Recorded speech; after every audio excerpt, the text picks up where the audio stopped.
Welcome back to my channel, guys. It's the birthday Brad. This is not a normal Fortnite video, but I'm gonna just talk about Fortnite current state, where it's heading, competitions, and yeah, in general. So let's start with where I basically, or how I discovered Fortnite. So it's not an interesting story, but I was going through a breakup. I believe in Fortnite was kind of like a comfort for me, and I met some cool friends that kind of helped me with the breakup and stuff like that. So Fortnite is very, I just wanted to say that background story. It is really important to me on my channel. Like, it has really contributed a lot to my career, my YouTube career. But I don't want to go on. So lately I feel like ever since, like, let's say chapter 5, a lot has changed. The events that Fortnite promised they would do is not as, maybe it's because we compare like the old events to the new events, and that's why we're disappointed. Like, I don't know, at this point we can just like say like, okay, we don't expect anything, and I have low expectations, then we won't be disappointed. But it's Fortnite. Like, dude, come on. Like, back in the day it was the best game for most people. I didn't play it, and I'm actually sad about it that I didn't get into Fortnite as like, yeah, but I knew about it. I was a fan of Ninja, but yeah, I'm getting off topic again. Anyway, the point is, so I've noticed a lot lately that the events are lackful, mid. I don't even sometimes attend the events, and it's probably partially due to my life. I obviously have a life outside Fortnite, but I think like if the events were a lot more like planned out better, I would attend it. That's just on the events. Let's talk about like what actually happened in chapter 5. Now, chapter 5 was a miss from Fortnite. I think like they added too much.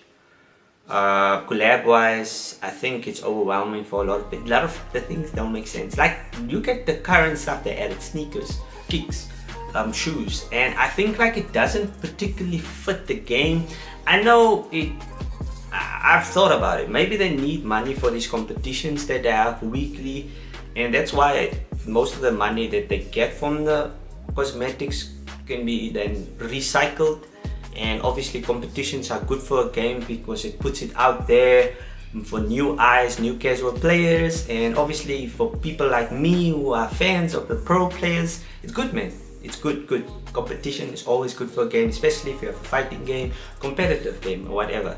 So, but now Fortnite decided that they're gonna take away zero build tournaments, and they're gonna take away reload tournaments. Now, it's mostly because Fortnite has a huge problem. Cheaters. Now, I'm not the best at zero builds, but it's my preferred mode, and I'm actually better in than builds, believe it or not. Anyway, so basically there was a lot of cheaters in these competitions, and Fortnite has the best anti-cheat. However, these people found a way to kind of like get past it, and even if they are caught, which a lot of YouTubers make serious about, and you know, they didn't really like, felt like, oh, they probably felt like, or the people who played the games felt like they were a bit too lenient on these people, because what will mostly happen is they would not get the prize money, but there's no serious repercussions or consequences for their actions, which like obviously affects the morale of people playing competitively. Imagine if you are playing and you got killed. You were literally killing the whole lobby, and then you encountered a cheater, and then you get killed, and you don't even get prize money. So what they decided, they did a few things. So they decided no more zero build tournaments at all, for at least for the time being, and they decided the reload also. And I don't know how to feel about that one, but I understand. You don't want your main mode, like which is your battle royale and like FNCS, to be threatened by reload. But it's not the thing. It's more like they haven't figured out a system that works for reload precisely. Like, I mean, the balancing issues, like maybe the timing of when you die and you get respawned, that stuff, like figuring that out, how it works for competitions. You know, that's like, obviously it's gonna take time to maybe do that. So yeah, maybe hold on that one. just figure it out. But to get back to like competitions, they figured out how to combat the whole cheating stuff. So what they decided to do is like you kind of have to, they're gonna make it higher to qualify for tournaments. Cash cups, they're taking away solo cash cups. I understand, I don't know exactly the reason why, but I'm thinking like it's mostly in the solo cash cups or like those type of things where people cheat. And they're also making that if you play with a cheater, even though you don't know it's a cheater, but I mean playing at a high competitive level, you should be able to detect if someone is cheating.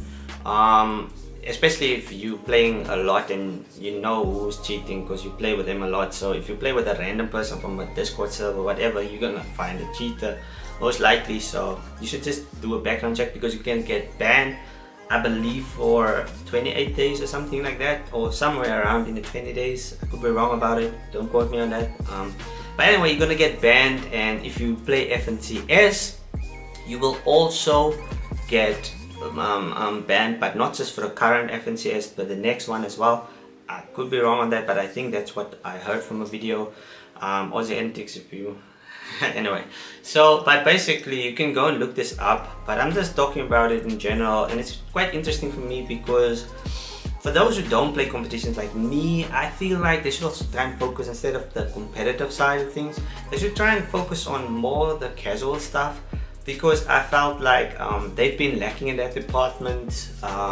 It looks like season 6 looks promising, and I hope they go back to the roots where they make like new guns and don't just recycle old guns. Because as much as I love like stuff like, for instance, heat boxes, what do you call them, heat boxes, like, but I don't like bullet drop.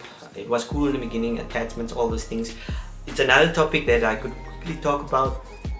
Like back in the day, like chapter 4, they added like augments, and it was cool at first, but as time went on, the augments became less interesting, less useful, more annoying, because you have to get the good ones, you have to cycle through the worst ones. And they came in like when Storm came, like, you know, you get different Storm, like Storm 1, 2, you know, it's like, and the thing is that was just discarded, and I felt like it was a good thing. They didn't flesh it out, they didn't really balance it enough and stuff like that, but they do listen. I'll give it to them, they will listen. If something's broken, they will react. But and then they move on to attachments, and I think, like, I'm just jumping between topics, but I just wanted to share my thoughts on, like, you know, Fortnite in general. And the added attachments, same thing happened. Was cool in the beginning, didn't really balance it, because I felt like you added attachment but it didn't really do much. Like, I mean, you would add more like bullets or extend your magazine, stuff like that, that's minor, that doesn't really always affect the game. However, if you're gonna put in a gun that's weak or bad and force players to go to a certain place, so the playstyle becomes repetitive, which is not really what you want. You want to feel fresh every time you play, and I mean, that's a hard bargain to, you know, sell. But I feel like that's why Fortnite has been the way it is, the reputation. It was always a game, I believe, that push the limits, push the boundaries, especially when they have collabs that other games don't and can't necessarily pull off. So I felt like it was a bit lackluster in that regard. I mean, I had high hopes for attachments, but I didn't really play much. But I didn't really also go for those attachments, because I felt like, you know, guns should be, when you pick it up, they should be ready, man, like with attachments, and then you just, they did do it that way, but like mostly didn't have the attachment that you necessarily wanted and stuff like that, and then you have to go and change it, and it just sucked. Anyway, Fortnite is better with just like normal old guns, where the bullet teleports. Yeah, so, but that's all I wanted to say about Fortnite. Please like, subscribe, comment down below what your thoughts are on the game, the current state right now, and also use code TheWestIsBread. I would appreciate it when you buy new stuff in the item shop. So yeah, I hope you guys enjoyed this video, and I'll catch you in the next one.